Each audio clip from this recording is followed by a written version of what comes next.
Hello everyone, আসসালামু আলাইকুম। নিশ্চয়ই সবাই ভালো আছেন, সুস্থ আছেন। আমিও ভালো আছি।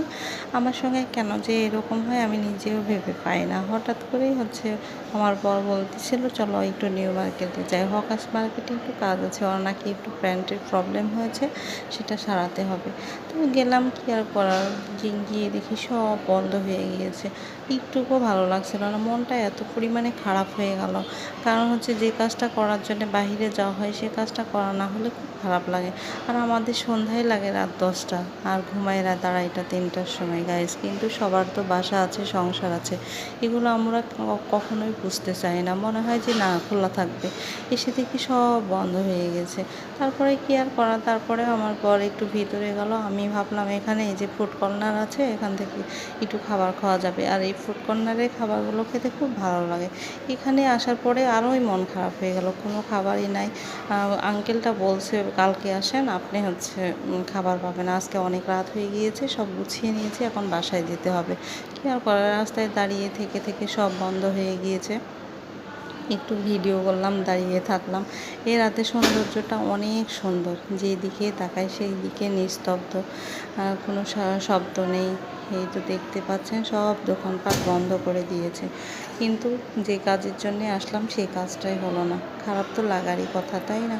তারপরে ভাবলাম যে আসছি যখন, সব দেখে যাই, ঘুরে যাই, তাহলে একটু মনটা ভালো হবে। তাই একটু দাঁড়িয়ে থেকে হেঁটে হেঁটে সব দেখছিলাম আর ভিডিও করছিলাম। আমার কিন্তু রাত্রে ঘোরাঘুরিটা বেশি ভালো লাগে, তাই একটু রাত হলেই বের হয়। কিন্তু আসার পর যে কিছুই খোলা থাকবে না, তাহলে কেমন লাগে বলেন তো? মনটা তো খারাপ হওয়ারই কথা, তাই না গাইস? আমার কিন্তু তাই হয়েছে।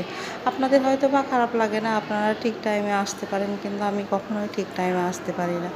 যেটা মনে করি বাসায় থেকে বের হব, বের হতে গেলে এইটা ওইটা অনেক রকমের ঝামেলা লেগেই থাকে।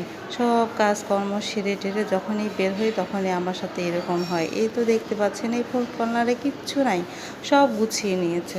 এত খারাপ লাগতেছিল, ওই আঙ্কেলটা দেখেও বলছিল আপনাদের খাওয়া হলো না। কিন্তু কি আর করা যায়, না ওদের বাসায় যেতে হবে। একটু দেখলাম এখানে উনি গুছিয়ে টুছিয়ে সব নিয়েছে, সুন্দর করে এখন বাসায় চলে যাবে। সবাই তো আর আমাদের মতো না, রাত জাগা পাখি না, যে রাত 3টা 2টা হলে বাসায় যাবে। কিন্তু আমাদের মাথায় এটা থাকে না। তারপরে মন খারাপ করে আর কী লাভ, তাই না? একটু ঘুরলাম, তারপরে মনে হলো একটু অমর প্লাজার দিকে যাই। আমার বর আসছে, এখন একটু অমর প্লাজার দিকে যাব। এই তো দেখতে পাচ্ছেন অমর প্লাজার দিকে যাচ্ছি। দেখি তো অমর প্লাজার কী অবস্থা, খোলা টোলা থাকলে একটু ঢুকবো। কিন্তু এখানে আসার পর আরোই মন খারাপ হয়ে গেল। এই তো দেখতে পাচ্ছেন কি সুন্দর করে প্রোটেকশন দিয়েছে। ও মাই গড, চোর আসলেও মনে করবে যে এখানে কোনো কিছুই করা যাবে না। এত একটা তালা ভাঙারও ক্ষমতা নাই চোরের। মানে এত প্রোটেকশান, আমার লাইফে এত প্রোটেকশান কখনোই দেখিনি দোকান ঘরে কিংবা কোনো শোরুমে।